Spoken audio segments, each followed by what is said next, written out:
நான்கு கால பூஜையும் பலன்களும். மகா சிவராத்திரி வழிபாடு பல்வேறு பலன்களை வழங்குவதாக ஆன்மீக சான்றோர்கள் கூறுகின்றனர்.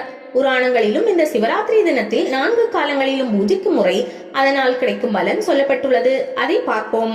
முதல் கால பூஜை மாலை 6 மணி முதல் இரவு 9 மணி வரை. ஜோதி வடிவாக நின்ற ஈசனின் முடியை தேடி அன்னப்பறவையாக சென்ற பிரம்மதேவனால் ஈசனுக்கு செய்யப்படும் பூஜை இதுவாகும். இதனை முதல் ஜாமம் என்பார்கள்.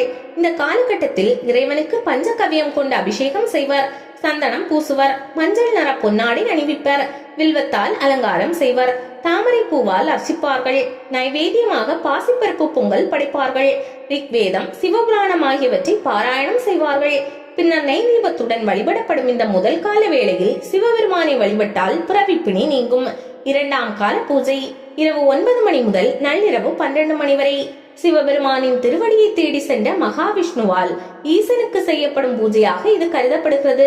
அப்போது இறைவனுக்கு பஞ்சாமிர்த அபிஷேகம் செய்யப்படும். பச்சை கற்பூரம், பன்னீர் சேர்த்து அரைத்து சாத்தப்படும். வெண்பட்டு ஆடை அணிவித்து அலங்காரம் செய்வர். வில்வம், தாமரை பூவால் அலங்காரம் செய்யப்படும். துளசி கொண்டு அர்ச்சிக்கப்படும். நைவேத்தியமாக பாயாசம் படைக்கப்படும். யஜுர்வேதம், 8ஆம் திருமுறையில் கீர்த்தி திருவகவல் ஆகியவை பாராயணம் செய்யப்படும். நல்லெண்ணெய் தீபத்துடன் பூஜை நடைபெறும். இந்த கால வேளையில் சிவபெருமானை வழிபட்டால் செல்வம் செழித்தோங்கும், திருமாலின் அருளும் கிடைக்கும். மூன்றாம் கால பூஜை நள்ளிரவு 12 மணி முதல் அதிகாலை 3 மணி வரை. பார்வதி தேவியான அம்பாளால் சிவபெருமானுக்கு செய்யப்படும் பூஜை இதுவாகும். இந்த காலத்தில் இறைவனுக்கு தேனபிஷேகம் செய்வர், பச்சை கற்பூரம் சாத்துவர், மல்லிகைப்பூ, வில்வேலை கொண்டு அலங்காரம் செய்வர், சிவப்பு வஸ்திரம் அணிவிப்பர், வில்வேலை கொண்டு அர்ச்சனை செய்வர், எள் அன்னம் நைவேத்தியமாக படைத்து சாமவேதம் 8ஆம் திருமுறையில் திருவண்டக பகுதி பாராயணம் செய்வார். நெய் தீபத்துடன் பூஜை நடைபெறும். இந்த 3ஆம் ஜாம பூஜையை லிங்கோத்பவ காலம் என்றும் சொல்வார்கள். இந்த காலத்தில் தான் சிவபெருமானின் அடிமுடியை காண்பதற்காக பிரம்மனும் விஷ்ணுவும் சென்றனர்.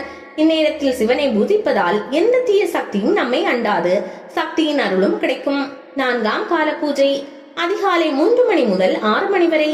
30 முக்கோடி தேவர்களும், முனிவர்களும், ரிஷிகளும், பூதகணங்களும், மனிதர்களும், அனைத்து ஜீவராசிகளும் சிவபெருமானை பூஜிக்கும் நேரமாக இதை கருதுகின்றனர். இந்த நேரத்தில் இறைவனுக்கு குங்குமப்பூ சாற்றி கரும்பு சாறு மற்றும் பால் அபிஷேகம் செய்வர். பச்சை அல்லது நீலவண்ண ஆடை அணிவிப்பர். நந்தி அவட்டை பூவால் அலங்காரம் செய்வர். அல்லி, நீலோற்பவம் மலர்களால் அர்ச்சிப்பர். நைவேதமாக சுத்தன்னம் படைப்பர். அதர்வண வேதம் 8ஆம் திருமுறையில் போற்றி திருவகவல் பாராயணம் செய்வர். தூபதீப ஆராதனைகளுடன் பூஜை நடைபெறும்.